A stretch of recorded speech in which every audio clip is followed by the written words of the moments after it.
दीन अहमद का जो आज सालार है, तीर हाथों में उसके न तलवार है। साथ फौजों की कोई न यलगार है। Majelis Syuro Nasional Majelis Ansarullah Jemaat Ahmadiyah Indonesia telah dilaksanakan pada tanggal 10 November 2023. तीर हाथों में उसके न तलवार है। Pada pukul 9 pagi acara secara resmi dibuka oleh Amir Jemaat Ahmadiyah Indonesia Maulana Mirajuddin Shahid. Lalu dilanjutkan dengan pembacaan ayat suci Al-Quran dan janji Ansar serta sambutan oleh Bapak Wawan Rustiawan selaku Sadar Pengurus Pusat Majelis Ansarullah Jemaat Ahmadiyah Indonesia. Kemudian acara pun dilanjut dengan resum laporan pertanggungjawaban pengurus Pusat Majelis Ansarullah Jemaat Ahmadiyah Indonesia yang meliputi laporan 4 bidang utama, diantaranya bidang tabligh, bidang tarbiyat, bidang keuangan, dan laporan bidang umum. तीर हाथों में उसके न तलवार है, ख्वाब नासिर की ताबीर बन जाए। Adapun para peserta yang hadir dalam Majelis Syuro Nasional ini adalah mereka yang secara resmi terpilih untuk mewakili majelisnya masing-masing.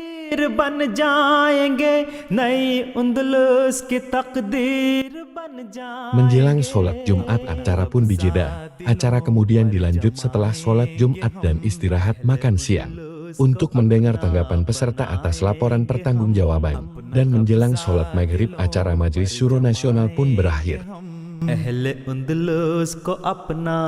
Dan sebelum peserta membubarkan diri, panitia memberikan berbagai macam penghargaan kepada anggota maupun majelis yang berprestasi. Di antara penghargaan yang diberikan meliputi kategori saik terbaik, laporan keuangan terbaik, dan penghargaan yang diberikan kepada para anggota Ansar yang atas dedikasinya telah memberikan kontribusi yang bermanfaat baik bagi jemaat maupun masyarakat, seperti dalam bidang lingkungan, pendidikan, kemanusiaan, pertanian, dan mereka yang secara eksis berkontribusi dalam kegiatan donor darah dan donor mata.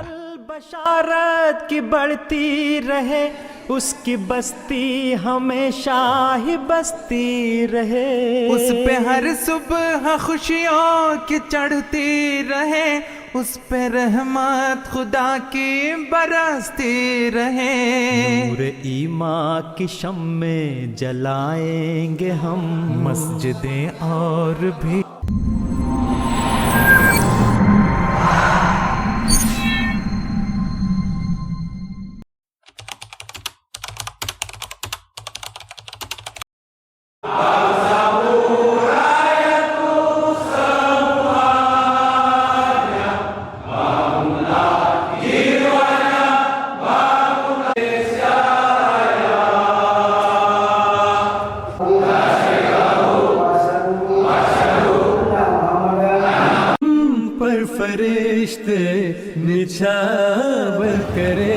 Setelah selesai melaksanakan Majelis Syuro Nasional, pada keesokan harinya di hari Sabtu tanggal 11 November 2023, panitia menyelenggarakan Ijtima Nasional Majelis Ansarullah Jemaat Ahmadiyah Indonesia.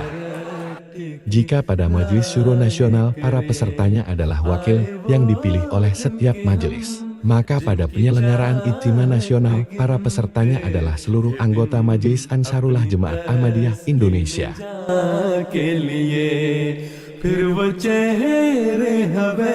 Kegiatan Ijtima pada tahun ini telah diikuti lebih dari 2.800 anggota dari seluruh majelis yang ada di Indonesia. Semuanya begitu antusias mengikuti berbagai macam lomba yang diadakan oleh panitia, baik lomba jasmani maupun lomba rohani.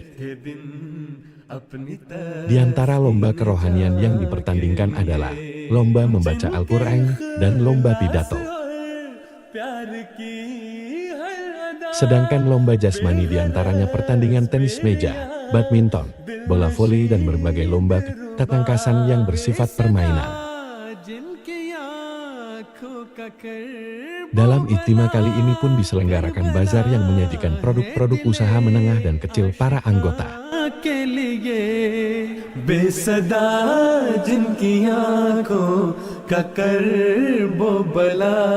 Karbala.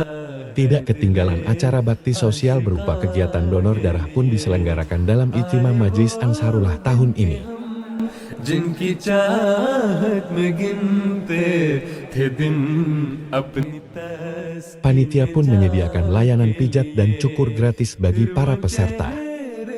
पैदा हुए जिनकी यादें कयामत की कल्ब तपा के लिए प्यार के फूल दिल में Dan pada akhirnya berbagai macam keseruan dalam rangkaian acara perlombaan pun berakhir hingga menjelang sholat maghrib. उठाए हुए काफिले दूर देशों से आए हुए गमज़दा एक बदेस आशिया के लिए काफिले दूर देशों से आए हुए गमज़दा एक बदेस आशिया के लिए.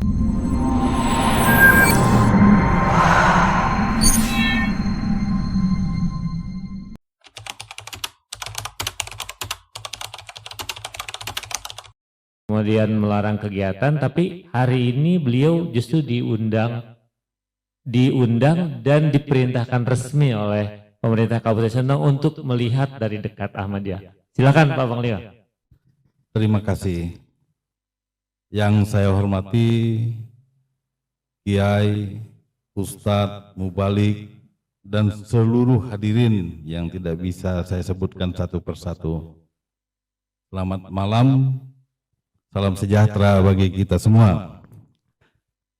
Saya Panglima Kayo, nama asli saya Arbudin Johari. Jadi secara adat Dayak, ya saya adalah tokoh adat. Ya. Di sebelah kiri saya ini, mohon berdiri, ini adalah salah satu temenggung dari Temenggung Kabupaten Sintang. Ini juga tokoh adat. Tadi ada satu orang panglima yang saya ajak untuk hadir juga. Karena ada tamu jadi kembali ke penginapan. Bapak-bapak yang saya hormati, benar saya diutus oleh pemerintah Kabupaten Sintang, oleh Bupati langsung, dan surat tugas saya ditandatangani oleh Sekda. Karena Sekda adalah pimpinan tertinggi ASN di Kabupaten. Jadi dapat saya ceritakan sejarah awal saya mengenal Ahmadiyah. Tahun 2003 itu saya adalah camat Tempuna. Nah, disitulah pertama kali saya sebagai pimpinan wilayah, seorang camat, ya, mendapat kasus Ahmadiyah. Waktu itu luar biasa, karena masyarakat, pemuda Muslim, pemuda masjid, ya, tokoh masjid, ya, tokoh agama, ya, ke kantor melaporkan segala macam bahwa di Desa Balaigana ada aliran sesat. Nah, saya langsung lapor juga ke Bupati. Bupati perintahkan untuk segera tangani. Jadi karena saya sebagai pimpinan kecamatan harus mengambil tindakan, ya saya minta Ahmadiyah keluar dari Balaigana. Ya, gitu. Kemudian pengurus Ahmadiyah rupanya datang ke rumah dinas saya, bawa buku-buku. Wah, saya bilang, saya bukan Muslim, jadi saya tidak paham apa ini. Saya marahin itu pengurus Ahmadiyah. Ya. Saya lebih berpihak kepada mayoritas masyarakat. Nah, sampailah kami sidang di pengadilan. Ya. Tokoh-tokoh masyarakat waktu itu, kepala desa, ketua RT, segala macam itu ikut dengan rombongan saya camatnya, nyerang begini. Akhir dari sidang adalah kami kalah total. Ternyata Ahmadiyah itu diakui negara. Bingung kami, bingung masyarakat. Pulang, ya malam-malam seluruh masyarakat ini, ya, tokoh-tokoh pemuda masjid, kumpul membahas kekalahan. Saya katakan, saya bukan Muslim ya, jadi saya tidak paham. Kalau kita kalah, berarti ada yang keliru. Saya sampaikan kepada kepala desa, kepada ketua RT, kalian sesama muslim, coba pelajari. Ini ada yang salah. Saya tidak tahu, saya bilang. Itu urusan kalian. Tapi saya ingin damai, karena sudah kalah ya kalah. Biarin aja, artinya tidak berhasil mengusir Ahmadiyah dari Balai Gana. Beberapa tahun kemudian saya sudah naik jabatan, ya, jadi eselon 2. Saya dilantik jadi panglima, kena tokoh adat. Jadi disegani berbagai kalangan.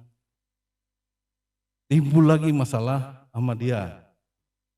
Tapi pandangan saya sudah berbeda. Kacamata memandang itu sudah berbeda.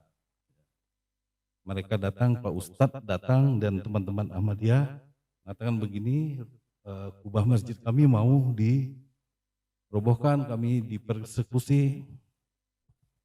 Sebagai panglima tokoh adat, saya langsung tampil membela. Mengapa? Karena dalam tatanan adat, filosofi adat kami, ya, adat Dayak, ada semboyan, ada salam yang selalu kami sampaikan setiap bertemu, setiap pertemuan, yaitu adil katalino. Kalau diterjemahkan ke bahasa Indonesia, itu artinya adil kepada sesama manusia.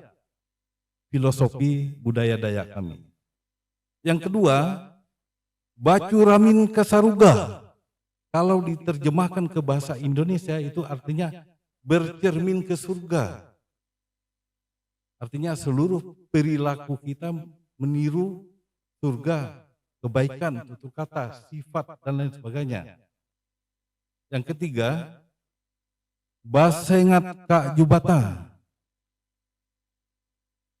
Itu dijawab biasanya arus, artinya amin. Basengat ke jubata kalau diterjemahkan ke bahasa Indonesia, bernapas kepada sang pencipta.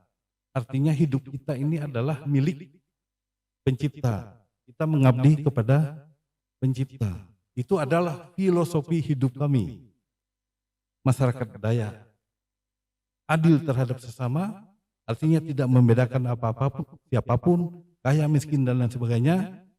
Berperilaku yang baik, ajaran yang baik, tutur kata yang baik, dan ya berserah kepada sang pencipta, jubata, Tuhan yang Maha Kuasa.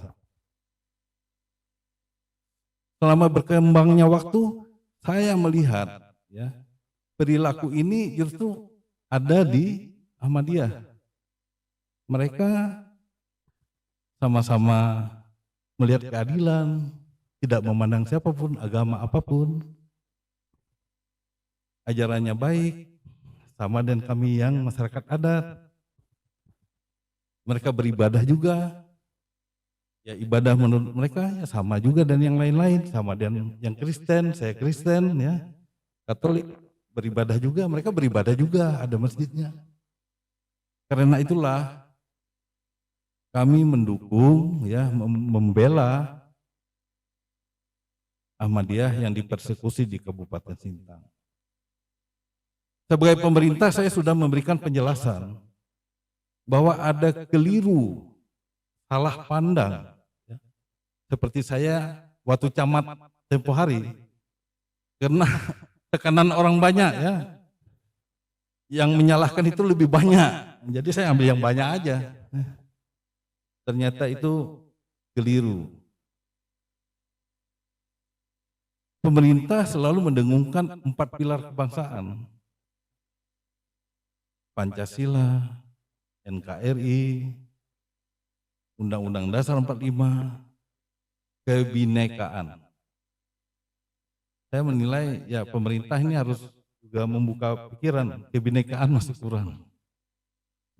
Dan ini tentu memerlukan suatu perubahan regulasi. Tadi sudah disampaikan ada fatwa dan lain sebagainya, dan ada apa itu SKB yang mungkin juga harus kita rubah. Ini juga akan saya laporkan kepada Bupati. Saya bersama Ustadz Ahmadiyah, Pak Sajid, mendirikan yang namanya Rumah Kebangsaan, di mana kami menghimpun seluruh komponen masyarakat, tokoh adat, tokoh lintas agama, semua agama, kemudian tokoh lintas budaya, semua budaya, kita coba kumpulkan, kita coba komunikasi yang kadang-kadang saya ajak untuk ngopi aja, ngopi bareng. Nah, disitulah kita coba komunikasi, disitulah kita coba membangun pemahaman untuk memperkuat kebinekaan. Di situ juga kita coba berhubungan dengan Forkompimda, pada Kapolres, pada Dandim, Danrem, Wakil Bupati juga saya ajak ngopi-ngopi. Ya, untuk supaya ada kesepahaman. Saya sebagai tokoh adat juga sering disalahkan, ya. Yang Katolik mengatakan saya sesat. Pendeta, ya, tempat saya beribadah mengatakan, kok Pak Arbudin itu sesat. Belum lagi yang Muslim, ya. Kok begini disesat-sesatkan gitu. Ya bukan hanya Ahmadiyah, saya lebih parah. Semua agama mengatakan saya sesat. Ya. Ya. Nah, berarti itu ada sesat pikir, ya, yang mengatakan sesat.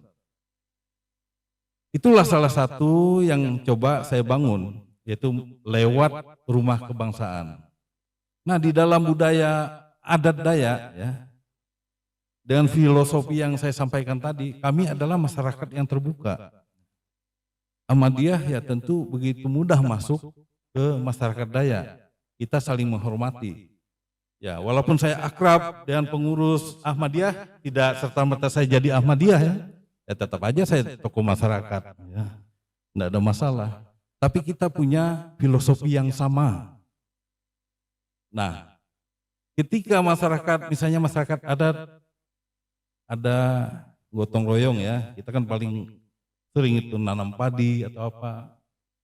Masyarakat Ahmadiyah bisa ikut bantu nanam, membangun komunikasi.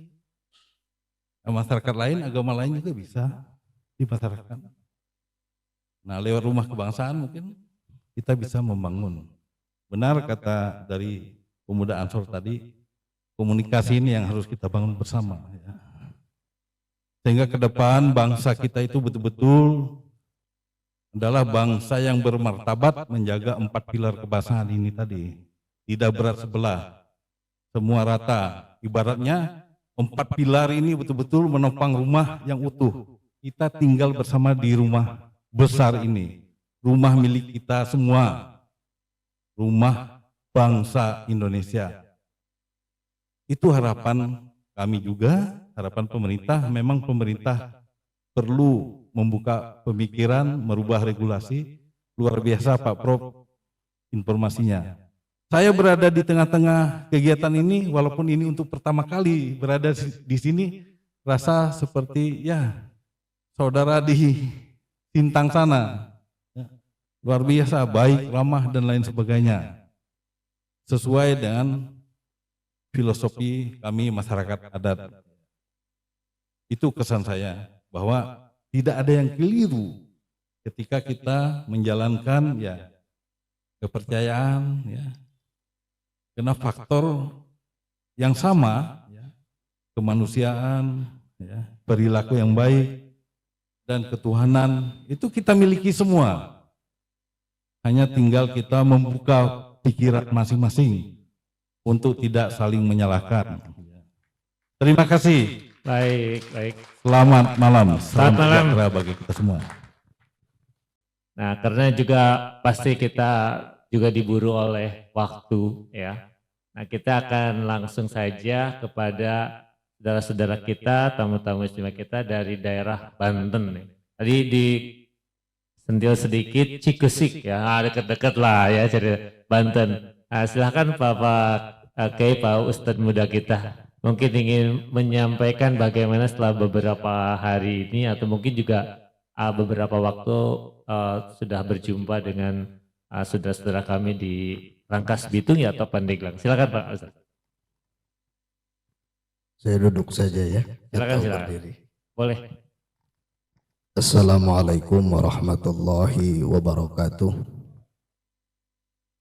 Alhamdulillahil ahad. Assalatu wassalam ala man fis sama ismuhu Ahmad wa fil ardi ismuhu Muhammad wa ala alihi wa sahbihi wa mawalah wa ba'du.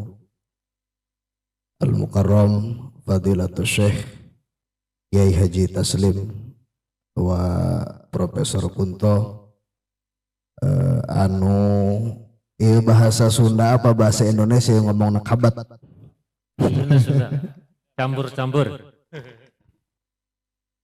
Yang saya cintai Bapak Kiai Taslim, sangat saya minta doanya, dan Profesor Kunto yang sangat saya ingin silaturahmi ke rumahnya. Masya Allah.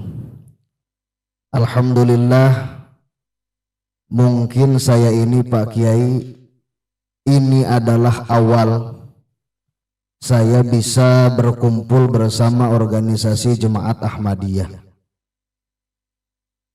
Setelah sekian lama, diri ini selalu mendengar kata orang tentang kejelekan Ahmadiyah. Selama ini Pak Kiai, kami selalu mendengar itu tentang kejelekan Ahmadiyah.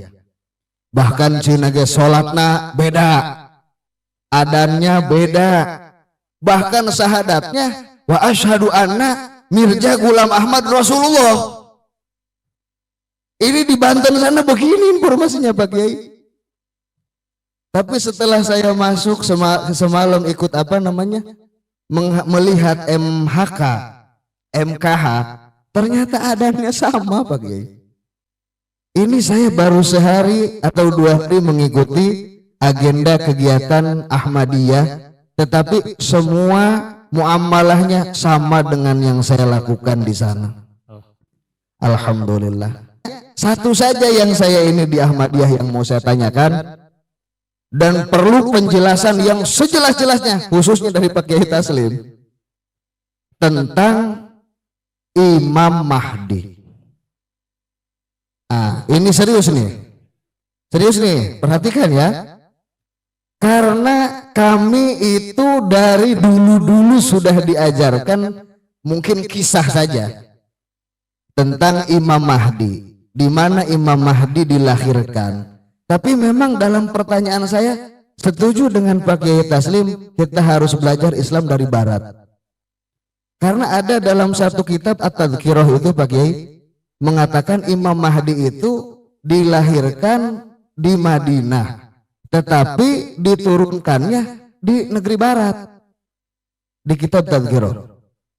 Jadi saya mohon penjelasan kepada Pak Kiai khususnya sebagai pembicara, agar menjadikan hati ini semakin yakin dengan Ahmadiyah, agar hati ini semakin bisa mempercayai, supaya saya bisa menjelaskan di sana.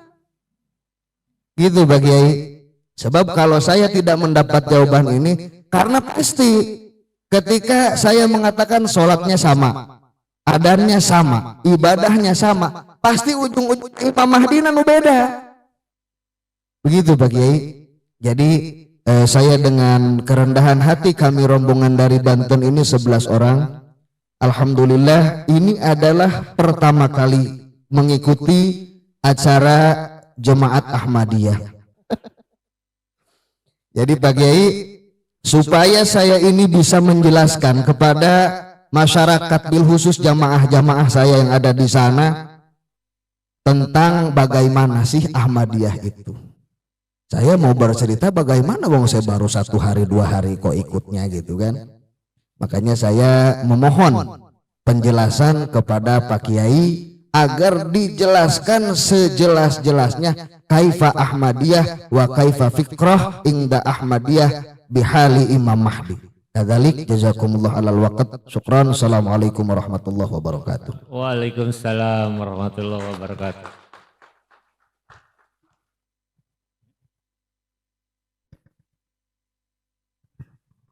supaya tidak penasaran katanya nanti pulang. Monggo pakai. Ya, sebagai mubalek internasional saya harus jawab. Saya langsung to the point aja ke Imam Mahdi ya Pak ya, mohon izin ya. Daripada lama-lama menunggu, ini sudah ada ya sudah. Akidah pokoknya sama, tapi akidah yang tidak pokok itu biasa. Soal Imam Mahdi. Nah, saya kira di sini yang saya kira kita sudah taslim lah, saya kira ya, sudah taslim ketika yang tidak pokok itu kita perspektifnya berbeda. Kalau boleh seloroh ya ngapain lama-lama nunggu, percaya aja yang sudah turun kan gitu. Terus grab bayat itu yang di London nanti saya rekom Pak, tolong saya nitip satu Pak.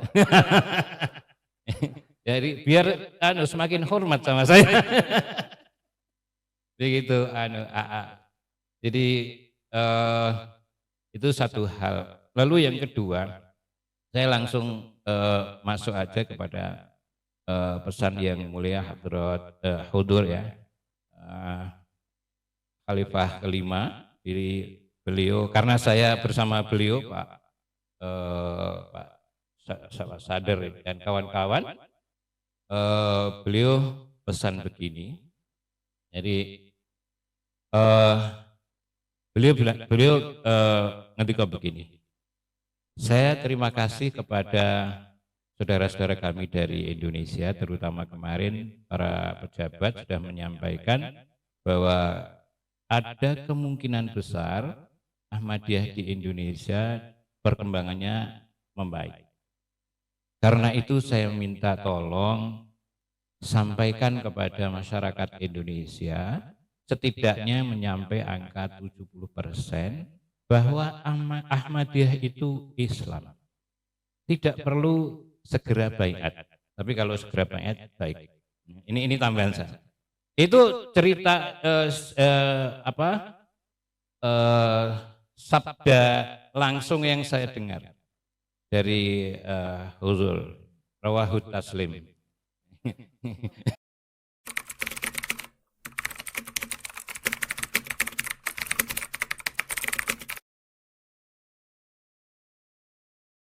Pertama kali saya meneliti dan belajar tentang Ahmadiyah, yaitu sejak diundang atau sejak mau menyelesaikan studi saya dan melakukan penelitian di Belanda. Dan saya menemukan di sana bahwa yang membawa Islam ke Belanda pertama kali adalah teman-teman dari Ahmadiyah. Bahkan terjemahan Al-Quran pertama kali dikenal oleh orang-orang Belanda, yaitu adalah terjemahan Al-Quran dalam bahasa Belanda yang diterjemahkan oleh saudara-saudara dari Ahmadiyah. Dan setelah itu saya kembali ke Indonesia dan kemudian dipercaya sebagai direktur program pasca sarjana. Saya melakukan kajian-kajian sebagai direktur, kajian-kajian Islam, dan menurut saya kajian itu baru bisa berjalan dengan baik kalau ada perbedaan. Maka saya mengundang Ahmadiyah untuk ke kampus dengan mengundang juga dari Majelis Fatwa, bagian fatwa dari Majelis Ulama, yaitu Profesor Dr. Minhajuddin. Kemudian di situ saya pertemukan dengan perwakilan Ahmadiyah, yaitu Saiful Uyun. Di situ terjadi dialog dengan bagus dan itu tidak ada masalah. Jadi yang kita butuhkan sekarang ini adalah terus-menerus melakukan dialog. Jangan kita langsung memvonis bahwa ini sesat, ini tidak sesat. Seperti kalau itu yang dilakukan, kita sulit saling memahami.